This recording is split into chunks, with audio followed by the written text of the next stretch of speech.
దాక్కున్నా, అది చెట్టు ఆట దాక్కున్నారో, పుట్టకాంత ఆడుకున్నారో, ఇంట్లో దాక్కున్నారో, వీళ్ళు దాక్కున్నారో చేస్తున్నారు. కానీ ఆయన దాక్కున్నాడా? చెట్టు చాటు దాక్కున్నాడు తోటలో. రెండో విషయం అంటే మందిరంలో. ఎక్కడ? ఇప్పుడు మనం ఎక్కడ ఉన్నాం చెప్పండి? మందిరంలో ఉన్నాం. ఎక్కడ మనం? మందిరంలో ఉన్నాం. మందిరంలో ఉన్నటువంటి మనం ఏం చేయాలి? తోటలో ఉన్న ఆయన తప్పు చేసి దాక్కున్నాడు, మందిరంలో ఉన్నటువంటి ఆయన మనం ఏం చేయాలి? మందిరంలో ఉన్నటువంటి ఆయన ఏం చేశాడు? ఈ మందిరంలో చాలా విషయాలు ఉన్నాయి, కానీ ఈ రోజు కావాల్సినటువంటి ఒక విషయం తప్పని చెప్పాలి.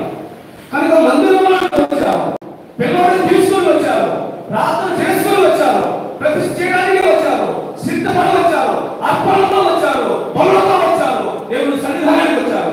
దేవుని సన్నిధానానికి సిద్ధపాటు అవసరం. పెళ్లిళ్ళు కాకున్నప్పుడే సిద్ధపడతాం కదా. ఏ చీర కట్టుకోవాలి, ఏ బ్యాగ్ ఇప్పుడు మరి చాలా విచిత్రంగా ఉంది. మ్యాచింగ్ అంట ఏంటది? భర్తీ చేసుకుంటే భార్య కూడా మ్యాచింగ్, మళ్ళీ పిల్లలు కూడా మ్యాచింగ్. ఎక్కడికి ఫంక్షన్కి వెళ్తున్నా మ్యాచింగ్, ఎక్కడికి వెళ్తున్నా కాంటికి కదా మ్యాచింగ్. మరి అన్ని సిద్ధపడుతున్నారే, ఫంక్షన్లకి సిద్ధపడుతున్నారే, మ్యాచింగ్ చూసుకుంటున్నారే. దాంట్లో మరి ఎవరికి మాత్రం ఈ చెవులకు మ్యాచింగ్, కాళ్ళకు మ్యాచింగ్, చేతులు మ్యాచింగ్, చివరికి వాచ్యం కూడా మ్యాచింగ్. ఏమంటే అంటే సిద్ధపడుతున్నారు కదా. మరి దేవుడి సన్నిధికి వచ్చే విషయంలో సిద్ధపడాలి కదా. ఒక కుటుంబం దేవుడి సన్నిధికి వచ్చే విషయంలో సిద్ధపడుతూ ఉంది. ఏమేమి తీసుకుని రావాలో, పనులు తీసుకుని రావాలా, మరి భావనలు తీసుకుని రావాలా, ఏమేమి తీసుకుని రావాలో వాటన్నింటినీ ముందుగా సిద్ధం చేసుకుని, కొనుక్కుని, బట్టలు తీసుకుని, ఎంత ప్రయాణం చేయాలి, ఎప్పుడు ప్రయాణం చేయాలి, ఎప్పుడు పనులు చేయాలి సిద్ధపడుతున్నారు. రెండు విషయం గుర్తుపెట్టుకోండి. ఎక్కడ? మందిరంలో. ఎక్కడ ఉన్నారంటే ఈ కుటుంబం అంతా మందిరంలో ఉన్నది. హల్లెలూయా. అప్పుడు ఇద్దరే వచ్చేవాళ్ళు. ఎంత వస్తున్నారు? ముగ్గురు. ఎందుకంటే దేవుడి చెప్పుకున్నాడు ముగ్గురు వచ్చారు. హల్లెలూయా. కనుక దేవుని మందిరంలోనికి వారు వచ్చారు. వచ్చిన తర్వాత ఏం జరిగింది మందిరంలో? ఎల్లుండి వచ్చిన అదే అధ్యాయం. యెహోవాకు ప్రతిష్ఠించుచున్నాను. తాను బ్రతుకుదినములు అన్నిటిలో వారు యెహోవాకు ప్రతిష్ఠని చెప్పాను. ఏం చేశారంట?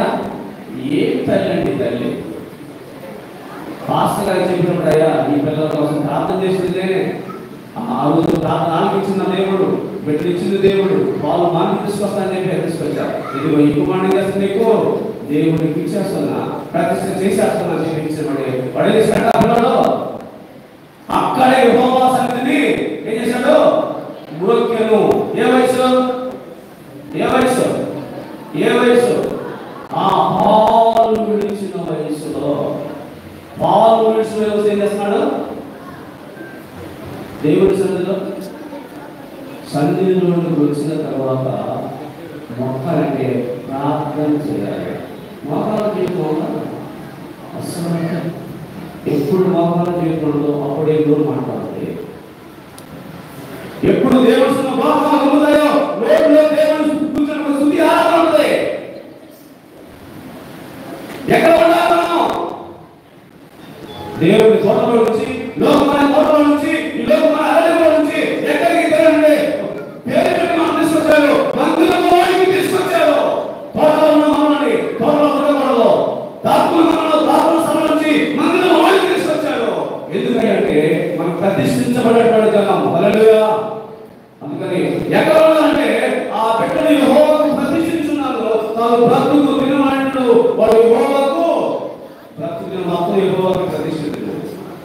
మనం భయపడుతున్నాం కదా. భయపడి పాస్టర్ గారు డెడికేట్ చేసేవారు కదా, ఇవన్నీ విషయాలు చేయాలి, లేకపోతే ఖర్చు చేయాలి మాట కదా. మొత్తం కలిగించే బాధపడినా తర్వాత ఈ గంజ అయినా సారా అయినా ఈ దుర్వ్యాపారాన్ని ఏం చేయకుండా చెప్పి ప్రమాణం చేస్తాం కదా. ఈ ప్రమాణాన్ని మా ప్రభుత్వం ఉంటే కదా, మరి మంత్రి ఎలా ఉన్నారు?